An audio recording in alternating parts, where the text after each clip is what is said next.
Ganteettas siin jedhan jiilteettas jedhamte gabbisiin jedhamnaan lakkiin gaabbu jette kufaatii kee eegnaan dhaabbachaa mul'atte michuun kee gammannaan diinni kee rifate firaaf dungoo taate goobana fakkaatte diina mudhii kutte hin gaabbunuun jette mul'atte as baate tulluu shiraa urte firaaf dawaa onnee ormaaf yaaddoo taate hayyuun kan boruu yaada fuulduraaf xiyyeeffata dogongora kaleessaan isa dhufu tolfata itti beekta harrallee hin gaabbine kan kalee atoromoof qaaliidha si jaallanna yoomillee. Jawween tuttuqina jawween tuqaan jaalatu yoo tuqan nama iddaa dambalii caasaa qeerroo fincila gabrummaatis itti beeka bardidda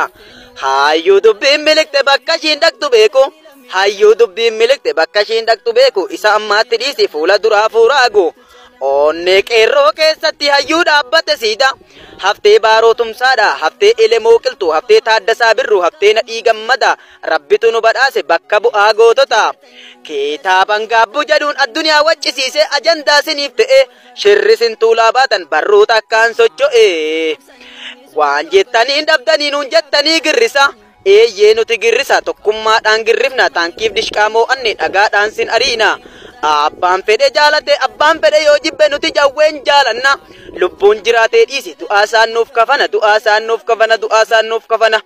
kitaaban gaabbu jedhuun addunyaa waccisiise iccitii keessa jiru gaafa bannee dubbifne nutis ittiin gaabbinu jawwee jechaa yoo duune jawaar jechaa yoo duune jawwee jechaa yoo duune jawwee hin badda siin jedhan cabdeettas jedhanii sobaa fi ololaan maqaa kees faalanii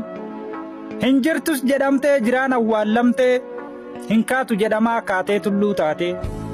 mul'ata guddattee abdii hundaa taate baduu keessitti himnaan jiraachuu keetti himte kaaniif dungoo taatus goobana fakkaattee gariif yaaddoo taate xannachatti taate mul'attee as baate tulluu shiraa urtee gariif dawaa onnee kaaniif summii taate. Godaannisa calankoo madaa gaafa aanolee biyya keenyaa falmina kaayyoo kaleessaadhaallee gaara harannaa bulluq baddaa gaara cilaaloo akka gootota baalee urgeessaa qabsoo taanee gaagura qabsoo hullaa akka gaafa dhoombirii xiyyaara kilaashiin moone diina biyya galchinee dhaabbanna hulaa akka kamaalee boodhaa goota saba isaaf duule kamaal kutataa ilmaa galatoomi al tokko na dhagahuu baattullee lammiidhaaf dhibeen taanu akka gooban daachee sabaaf qaalii taana falmannee akka hacee nuwoo goobanaatiif akka alii birraa elemoo qilxuutiif goota akka jaarraa laggasaa wagiifaa gootonni seenaan isaanii akka dammaa mi'aahu meeqaatamtu jira haqa lammii falminee seenaa dabadeeffanna akka hacaaluu hundeessaa du'a seenaadhaa duunee dhalootaaf fakkii taana daadhiif akka eebbisaa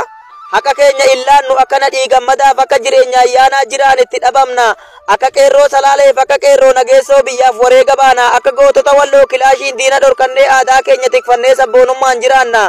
arsoomni qorsooma burqituu hayyoota qe'ee leenjisootiif ganda roobaa butta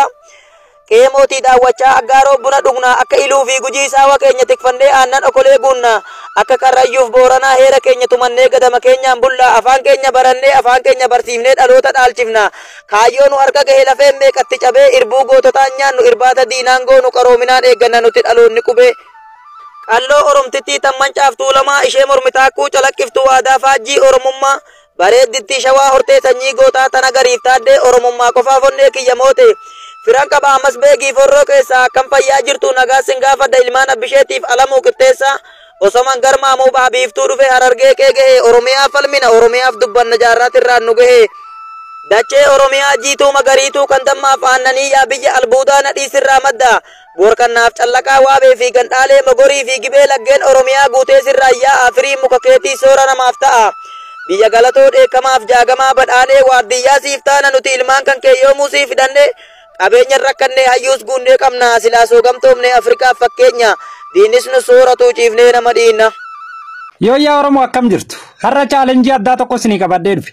viidiyoon kun sa'aatii 24 keessatti viiwii 100 takka ol laayikii 30 ol yoo argate kitaaba Jawaar Mohammad hin gaabbu namoota biyya keessa jiraniif namoota kitaaba kana dubbisuu hawwii qaban yookaan fedhii qabaniif garuu ammoo bitachuu hin dandeenyeef nama 10 bitee nan kenna waadaadha let's go.